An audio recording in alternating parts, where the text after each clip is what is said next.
dia udah. Nah itu mulai nerima. Itu. Iya nerimanya. Jadi kan kita begini. Ya contoh di pinggir gini lah. Oh ini harus di tanaman. Ini supaya jangan longsor. Ada kelor, ada buah-buahan, ntar manfaatnya. Jadi neranginnya kita jangan langsung videoan, kita kasih contoh kayu keras kan di sana. Kan kalau masyarakat di gini bilangnya kayu keras kan. Oh ini yang namanya bukan tanaman keras. Ini tanaman keras kayak ganja. Iya sama mikirnya. Enggak, biasa kan sekarang udah mulai pertama kata anjeli, gandum, kelor, bunga matahari. Itu program. Jadi intinya adalah sekarang dapat apa sih namanya tuh? Dapat bekal, dapat gambaran dulu kalau misal di bidang sosmed seperti apa gitu. Karena kan ada pilihan bidang-bidang yang lainnya juga ya. Jadi intinya bekal hidup bermasyarakat. Syaratnya satu, kalian harus kawin dulu. Mau bermasyarakat itu. Kalau nggak kawin itu bisa. Saya ceritakan Yayasan Udesa dulu ya, karena ini bagian kalau mahasiswa itu ya harus dikasih teori. Kalau teori itu keuntungannya adalah mendapat bekal jangka panjang, mungkin tidak berguna sekarang, tapi situasi nanti kapan-kapan ada yang nyambung juga bisa diterapkan. Enggak diterapkan juga namanya teori itu juga penting gitu. Tapi yang sebaik-baiknya teori adalah bentukan dari praktik, dari galian, bukan dari adopsi informasi atau lagi karya ilmiah terus cuman dihafalin, ya mungkin paham ya tapi tidak pernah diamalkan. Itu kan cilaka, ilmu yang tidak diamalkan ya.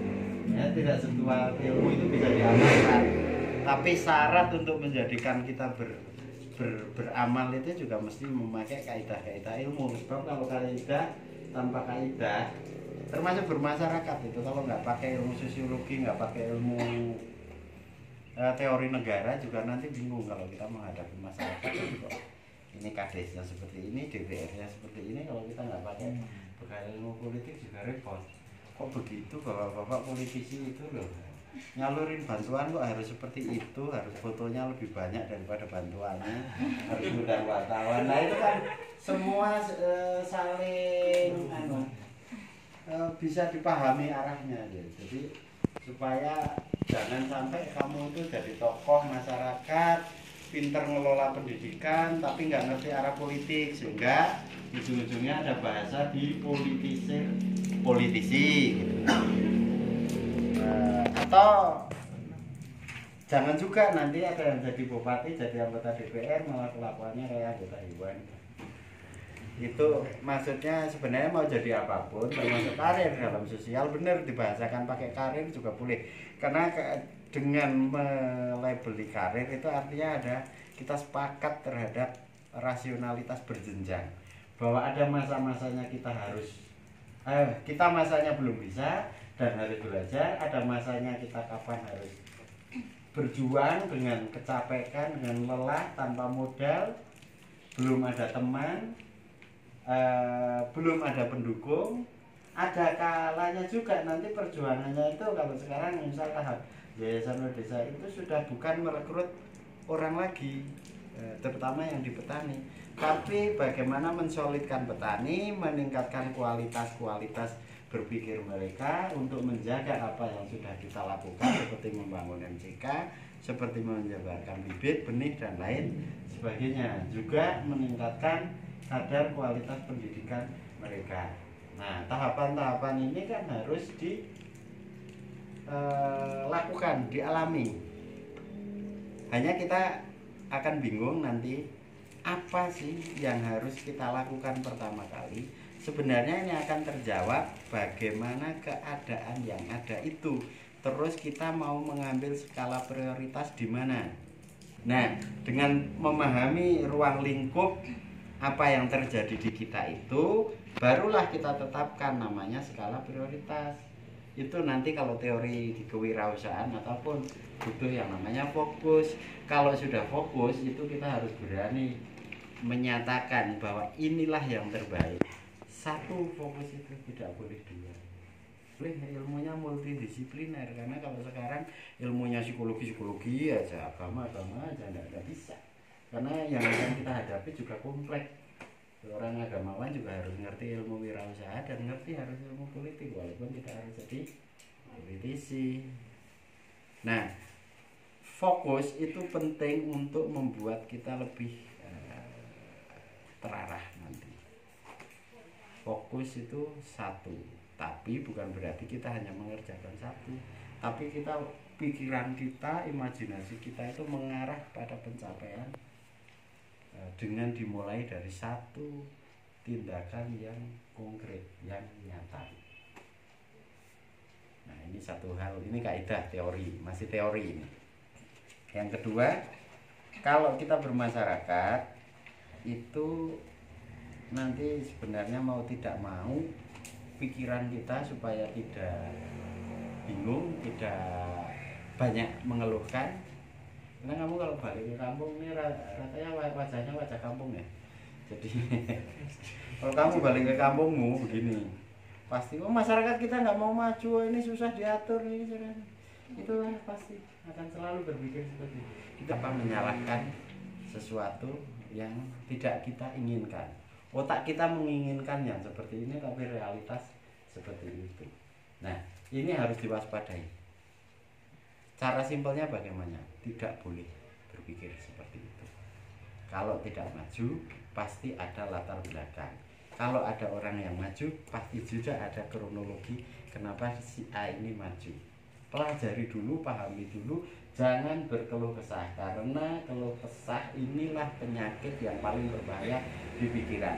Kalau pikiran kita sering dirundung masalah serba kurang, serba tidak puas, serba tidak susah juga bersyukur. Kalau sudah susah bersyukur, kita akan jadi serakah, kurang ini kurang itu ya itu. Dan akhirnya nanti malah kita nggak bisa bekerja apa-apa, karena banyak sarjana-sarjana kaum intelektual di masyarakat kerjanya hanya bisa berkeluh kesah dan tidak mengubah keadaan, karena dia tidak mampu mendedikasikan dirinya di dalam ruang lingkup yang dihadapi. Benar kalau berorganisasi, karena di kampus itu tidak menyediakan sekian lengkap. Kan kamu di kampus itu kan dididik hanya untuk lulus mendapat sarjana, itu tidak salah, standar baku pendidikan seperti itu. Tapi diri kita sendiri ketika masuk kampus memang tidak boleh sekedar mengejar ijazah. Karena apa yang diharapkan dari ijazah? Apalagi masa depan kalian, bahkan sekarang pun ijazah itu nggak laku. Tapi aku nggak menganjurkan kamu nggak usah punya ijazah. Punyailah ijazah itu, tapi jangan sekedar ijazah. Pekerjaan kita sekarang tidak bisa dinilai oleh ijazah, tidak cukup. Karena yang paling pokok adalah dia bisa mengambil tanggung jawab terhadap apa yang dia kerjakan. Itu standar perusahaan yang merekrut kader-kader hebat. Bentangan ini pertanian monokultur, sayuran semua, tidak ada pohon menengah, tidak ada yang tinggi, tidak seperti hutan yang aneka ragam. Makanya kalau nanti kita hidup itu juga harus siap menerima keberagaman. Kalau tidak, kamu hanya akan stres, mengurung sendiri, menyalah-nyalahin masyarakat. Kalau kita tidak siap beragam. Jadi orang ilmuwan itu sering menderita karena dia tidak siap menerima realitas yang majemuk.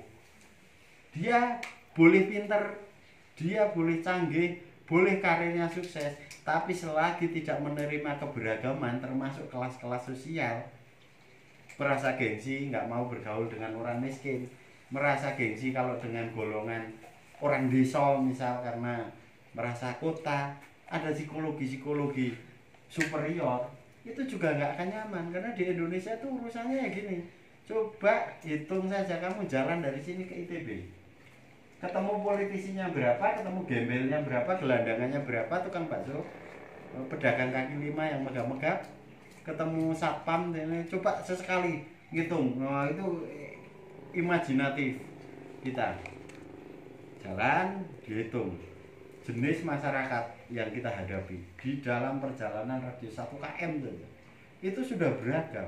Mereka punya naluri, punya pemikiran sendiri, punya imajinasi sendiri. Tapi potensi terbesar itu ada pada manusia sebenarnya, bukan pada alam. Desa itu namanya orang desa, maksudnya manusia desa.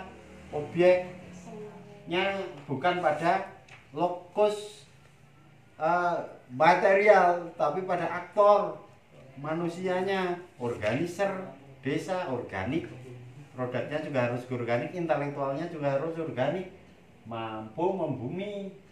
Seperti ini akan menjadi aset potensi besar kalau manusianya benar.